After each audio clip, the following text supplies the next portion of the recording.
Баршаңызға қайырлы күн достар, сіздермен бірге Фатима каналыма қош келдіңіздер. Бүгін біз өте дәмді, оңай жасалынатын печеньені жасайтын боламыз. Сіздер де осы рецептпен жасап көріңіздер.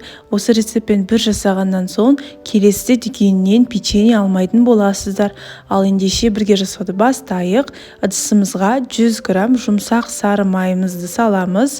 Сосын 180 грамм шекерімізді қосып, жақсылап тұрып араластырамыз. Бұл жерде менде қолдың сары майы, сіздер дүкеннің 82% сары майын қолдансаңыздар болады. Шекер мен сары майымызды жақсылап тұрып араластырып болған соң, 2 жұмыртқамызды қосып, тағы да араластырамыз. Достар, мен негізі печенье жасап жатқан кезде сары май мен жұмыртқаны алдын ала тоңазытқыштан шығарып қоямын. Осы 2 құрамда бөлме температурасында болса, печеньеміз өте дәмді болып шығады. Сосын какао қосамыз. Мен бұл жерде 20 грамм какао қостым. Сіздер печеньелеріңіз мега шоколадты, әдемі қоңыр болғанын қаласаңыз, онда 40 грамм какао ұнтағын қосыңыздар. Осылай какаоымызды електен өткіземіз. Електен өткізбесеңіздер де болады. Какаоымызды қосып, жақсылап тұрып араластырамыз. Достар, осы печеньенің толық құрамын видеоның астындағы описанияға жазып қалдырамын. Сол жерден көріңіздер. Келесі кезекте ұнның кезегі. Ұнды електен өткізіп барып қосамыз. Мен осы печеньенің қамырына барлығы 280 грамм ұн қостым. Сіздерде 280 граммнан көбірек кетуі мүмкін, немесе аз грамм ұн кетуі мүмкін. Сол үшін де қамырларыңызға қарай қосыңыздар.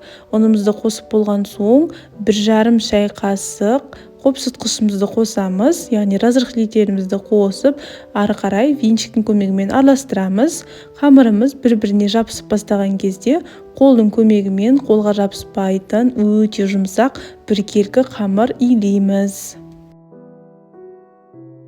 Достар, осы менің YouTube каналымда басқа да оңай жасалынатын, дәмді болып шығатын печенье, тәттілердің рецепті бар. Осы видеоны көріп болған соң, сол басқа видеоларымды көріп, комментария жазып, лайк басып, мені қолдап жіберсеңіздер.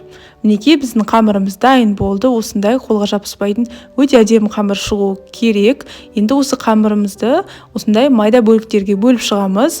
Мен әр печеньем бірдей болғанын қалаймын. Сол үшін де әр печеньені, яғни әр қамырды 25 граммнан осылай өлшеп бөліп алдым. Осы қамырымызды осылай өлшеп бөліп алған соң, қолымызға құрт сияқты домалатып, сосын домалақ қамырдың үстінен кішкене басамыз.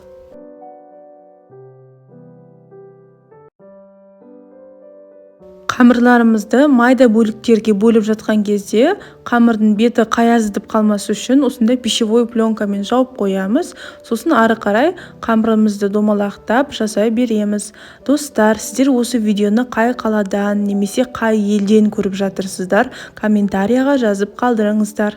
Және де мен YouTube'тан күнде жаңа рецепттердің, жаңа тәттілердің рецептін шығаруға тырысамын. Сол үшін де колокольчикті басып қойыңыздар. Осы менің әр салған видеомды бірінші болып көру үшін.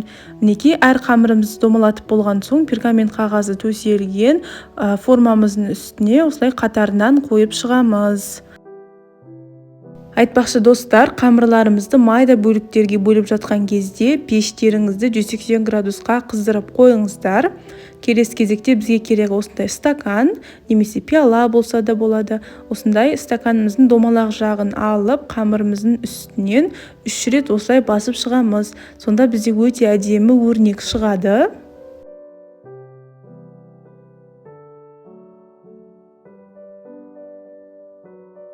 Мінекей, мына біздің қамырларымыз пісуге дайын тұр. Осы печеньелерімізді қызып тұрған пеште 180 градуста 15 пен 20 минут аралығында пісіреміз.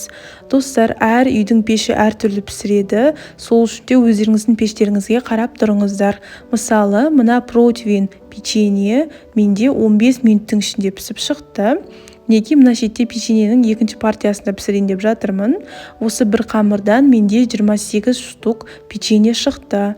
Печеньенің піскенін қалай білеміз десеңіздер, 15 минут өтеді ғой. Сол кезде пештеріңізді ашып, печеньені ұстап көріңіздер. Печенье өз формасын ұстап тұрса, печеньеңіз пісті деген сөз. Мінекей, печеньемізді пісіріп, суытып, сосын дәм татып көре берсеңіздер болады. Печеньеміздің ортасы жұмсақ, сырты кішкене қытырлақ болып піседі. келеді. Печенье өте дәмді болып шығады. Сіздермен болған Фатима. Каналыма тіркеліп, лайк басып, комментария жазуды ұмытпаңыздар.